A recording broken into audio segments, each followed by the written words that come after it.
Hey folks, CERT Instructor Ron here. I just wanted to share a couple things with you today. What I wanted to cover was how do we get the word out in our neighborhoods and get our people involved. Well, before I do me a favor. Like, subscribe, and comment on this video. If there's something you want me to cover or you want to add something additionally, feel free to leave it in the comments. So let's go ahead and get started. Well, you can kind of see the gear I have behind me, and I push readiness and try to encourage people to do the same thing. Now, if you're going to be in your neighborhood when something occurs, you want to make sure that your neighbors are well prepared and you know who has what chainsaws and other tools that you may need. So, with that said, how do we get the word out? How do we make contact with our neighbors? How do you introduce yourself? One of the things I recommend that you do is you get yourself some business cards printed out and you can pass those out. Something else that you can do is if your neighborhood has a newsletter, talk to the person that's publishing the newsletter and let them know who you are and what CERT is about. Have them do an article on you and publish it in that newsletter if possible. There's some sort of other communique, such as Facebook or some other form of social media that involves your neighborhood. Make sure you get in there, get involved, let people know what you do. All right. Another thing that you can do, we'd already talked about this before. This is something that I had told people to do to get the word out.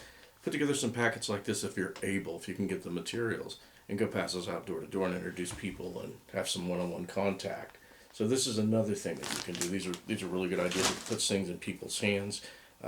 They can see that you're doing something. They kind of have an idea of what to do to prepare, and it's going to probably save you some time rather than standing at everybody's door and going over the whole list of things that they might need. Of course, some of that stuff they can find on FEMA's website. So just make sure that you have something along those lines.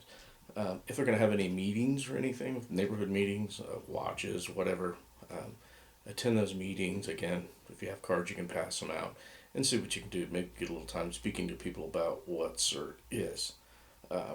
Again, the other things that you may want to cover are in your neighborhood. If something happens, and a communication, how are people going to communicate? So if you get a chance, talk to people about things like walkie-talkies and other methods of communication. So get this stuff set up before it happens if you're able, and try to get your neighbors involved. It's also a great way to recruit people.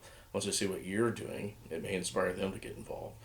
Seek out specifically ham radio operators. You see somebody at the ham tower, make it a point to talk to those people, because those people are going to be the ones that are going to be able to communicate when nobody else is. There's other things that you can do.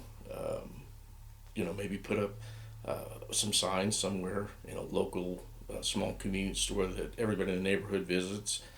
Maybe see if you can set up a CERT meeting somewhere out of the neighborhood. Go talk to your local churches, whatever. But these are just some of the things that you can do to get the people in your neighborhood involved and recruit as well. So I just want to take time out, say thank you again. Comment, like, and subscribe. If you have any questions, leave them in the comments, and have a wonderful day.